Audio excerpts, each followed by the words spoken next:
इस कहानी के दो मुख्य किरदार हैं। पहले महाराज दशरथ के कुल गुरु महर्षि वशिष्ठ, जो कि सप्त ऋषियों में से एक माने जाते हैं। पौराणिक कथाओं के हिसाब से इन्हें पृथ्वी पर श्रेष्ठ तपस्वियों में से एक माना गया है। दूसरे राजा कौशिक, इन्हीं को आगे चलकर महर्षि विश्वामित्र के नाम से जाना गया। विश्वामित्र जन्म से ब्राह्मण नहीं बल्कि क्षत्रिय थे। उन्हें राजा कौशिक के नाम से जाना जाता था। राजा कौशिक कुशनाथ के पोते और महाराज गधी के पुत्र थे। पौराणिक कथाओं में उनका वर्णन बहुत ही कुशल और सौम्य शासक के रूप में मिलता है। बहुत समय पहले की बात है। महर्षि वशिष्ठ अपने आश्रम में अपने परिवार के साथ सुखमय जीवन व्यतीत कर रहे थे। कहा जाता है कि महर्षि के ऊपर हमेशा से देवताओं की कृपा थी। यही वजह थी कि उन्हें देवताओं के द्वारा नंदिनी गाय भेंट स्वरूप मिली थी।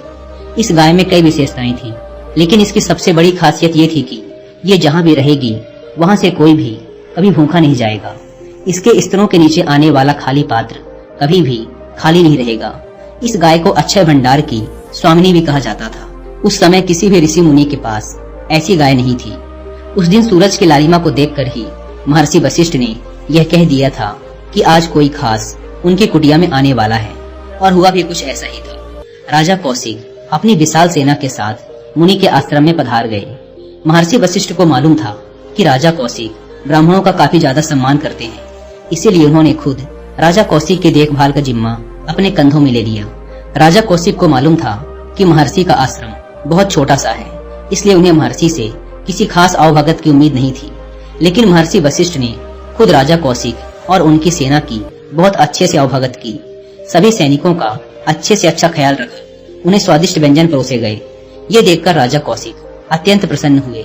उन्हें महर्षि वशिष्ठ के आश्रम में अन्नपूर्णा का वास नजर आने लगा। राजा कौशिक टहलने के लिए जंगलों की तरफ निकल गए। टहलते वक्त उन्होंने सोचा कि अच्छे से अच्छे राजघरानों में भी तुरंत इतने लोगों के खाने का इंतजाम करने में व्यवस्थापक के पसीने छूट जाते हैं। महर्षि ने अचानक पहुंचे लोगों का कितने अच्छे तरीके से स्वागत किया।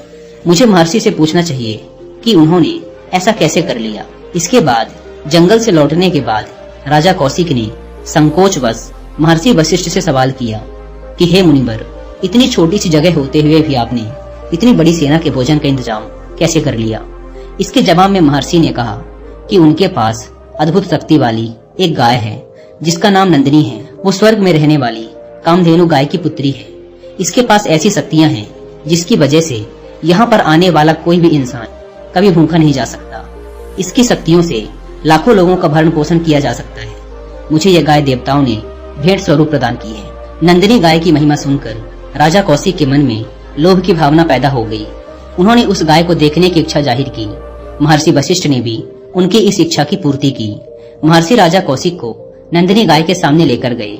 इसके बाद महर्षि ने नंदिनी से कहा कि हे देवी कामधेनु, आज तुम फिर से मेरे वचन की रक्षा करो और राजा को अतिथि मान इसके खाने का प्रबंध करो। ऋषि वशिष्ठ नंदिनी गाय से इस प्रकार बात कर रहे थे जैसे वो भंडार गृह के कुशल अधिकारी से बात कर रहे हों। ये सब देखकर राजा कौशिक को काफी आश्चर्य भी हो रहा था।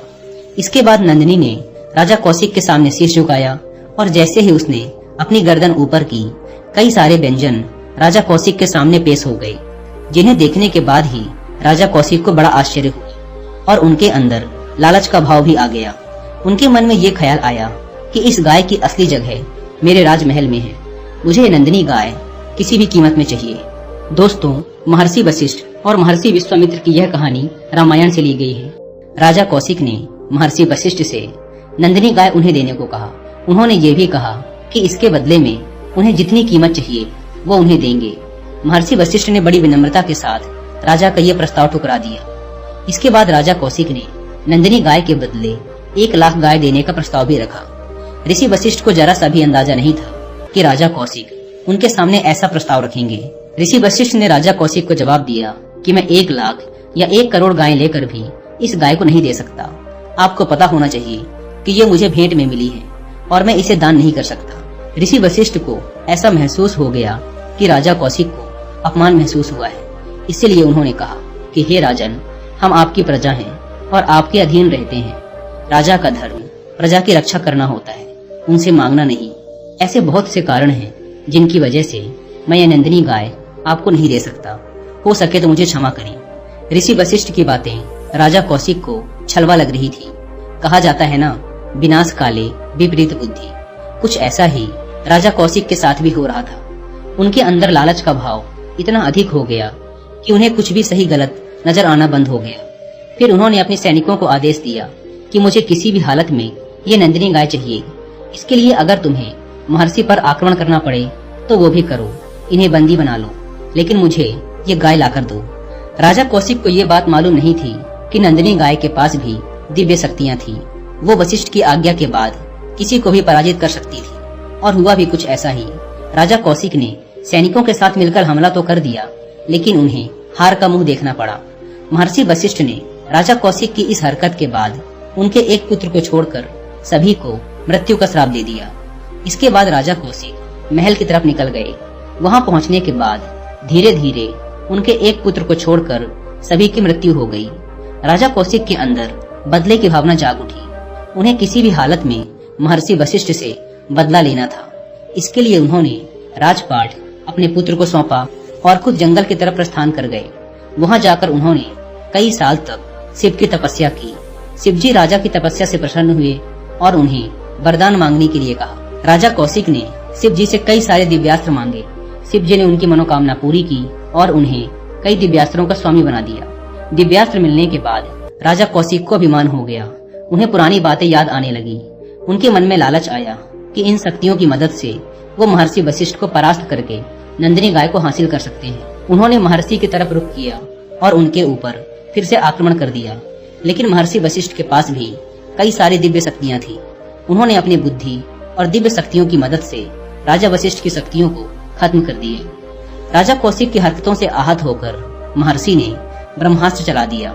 इससे पूरी धरती पर संकट का खतरा पैदा हो गया। सभी देवों के आग्रह के बाद वशिष्ठ का क्रोध शांत हुआ और उन्होंने अपना ब्रह्मास्त्र वापस ले लिया। दूसरी ओर राजा कौशिक को ये एहसास हो चुका था कि वो सारी शक्तियों के बाद भी साधना से अर्जित की गई शक्तियों से नहीं जीत सकते।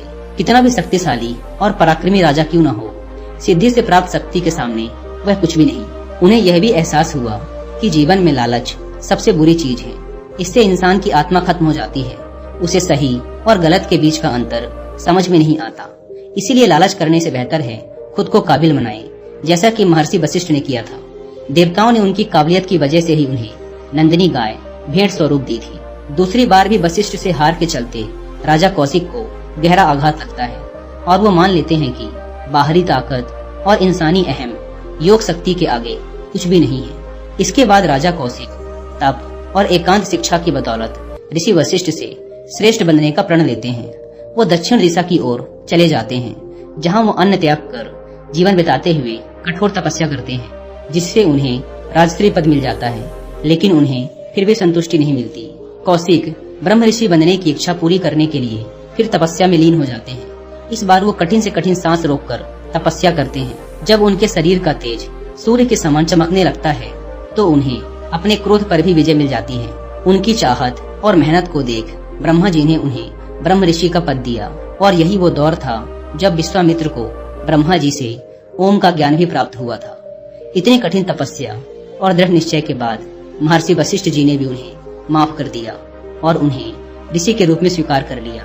और इस तरह राजा कौशिक महर्षि विश्वामित्र के रूप में प्रसिद्ध हुए और उचित मान सम्मान भी हासिल किया। इस कहानी से हमें सीख मिलती है कि संतोष से बड़ा धन कभी अर्जित नहीं किया जा सकता और लालच से बड़ी कोई बीमारी नहीं होती। अगर ये बीमारी एक बार लग जाए तो पूरा जीवन खराब हो सकता है। जीवन में हजारों लड़ाइयां जीतने से बेहतर है हम शांत रहकर ज्ञान अर्जित करें। स्वयं को जीतने में ही जीवन का असली आनंद छिपा है।